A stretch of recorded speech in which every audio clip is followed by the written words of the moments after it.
Helga from Helga's Pennsylvania Cooking. Today I'm going to utilize one of the season's yummy treats that I don't get much of, and that is rhubarb. This was not a good spring for rhubarb. It was so cold and wet so long. My plants, it did okay, but not great. And I don't think Mom's did real great either. I had picked a whole bunch from Mom's last year to give to my sister, and they made rhubarb wine. But this year, it's slim pickings. So, I have some, and instead of doing a pie, and I've done a rhubarb pie video already, I'm doing something a little different. It's actually a combination of a couple different ideas I had, so today's an experiment, but it's going to be a strawberry rhubarb crumble. And I'm going to show you what goes into it, and hopefully it's going to turn out awesome. And, oh yeah, it's in my cast iron. So, rhubarb, strawberries, flour, quick oats, some pecans, some regular sugar, brown sugar, and a little coconut. Oh, and a cup of butter. So that's what's going to go into this. The first thing we're going to do is take the rhubarb and the strawberries and some of the sugar and cook that down, and the rest is going to be combined to make the crumble. So the first thing I'm going to do is add my rhubarb and strawberries, and I'm not bothering with a saucepan. There's no reason you can't do all of it right in one pan.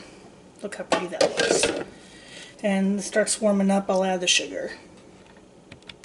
This is starting to soften up, so I'm going to add my sugar and work that in. And let this cook down a little bit.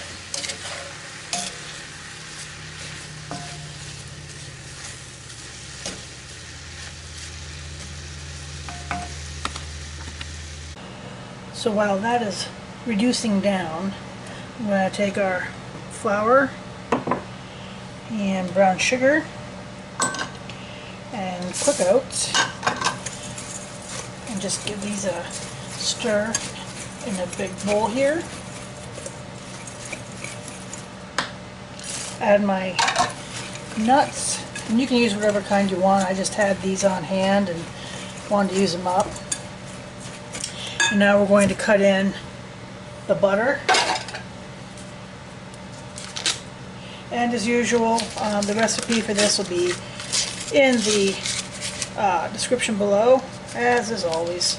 All my recipes are, so you can always find them for later. I love fresh rhubarb. One of my favorite things. And I know not everybody likes it, but it's pretty awesome. And then we're going to just blend this in. This is a pastry cutter. If you don't have a a pastry cutter like I do, just knife it in. That's the way I used to in the old days. And I'm just going to finish blending this all in so it's pretty fine, because this will be the topping then. And this is all crumbled down and ready to go on the strawberry and rhubarb. Another tip for this is when you're doing this, make sure your butter's nice and cold so it doesn't smush. It will keep in nice pieces then until it bakes and released properly. Okay, this is reduced down. It'll reduce down even some more in the oven. So I'm going to add our topping. Spread it evenly around. And then put it in the oven. The oven's preheated at 400 degrees. And I'm going to bake it for roughly 30 minutes.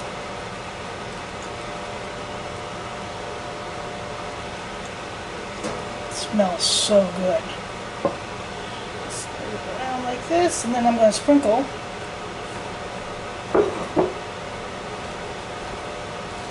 coconut lightly over the top.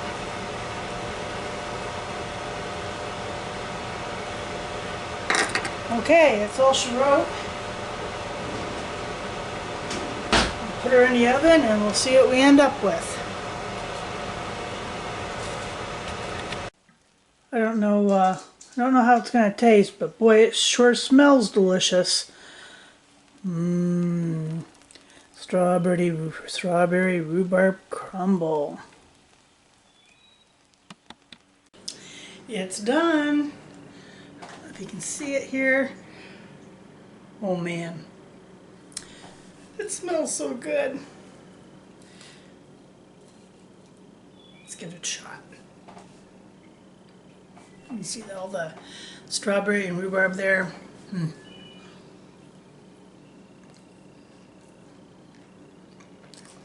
Oh my God, that is so good.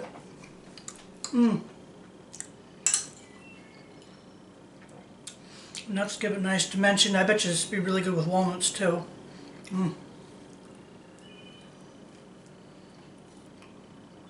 Even if people don't like rhubarb, they gotta like this.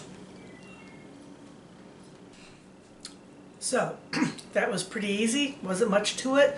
Only used the one pan. I didn't believe you needed to use extra pans. But the concept worked. The coconut, that little bit of coconut on top, gives it a little bit of a different flavor profile. The nuts, but it's really good. So, anyhow, that's my strawberry rhubarb crumble. It's rhubarb in season. Like I said, it's late here. Strawberries are coming on. Give it a shot. And it made for another great cast iron dish. Enjoy today. Today is Memorial Day. And remember what Memorial Day is for. Is remembering those that have fallen, and friends of mine that aren't here as a result of the ultimate sacrifice for their country.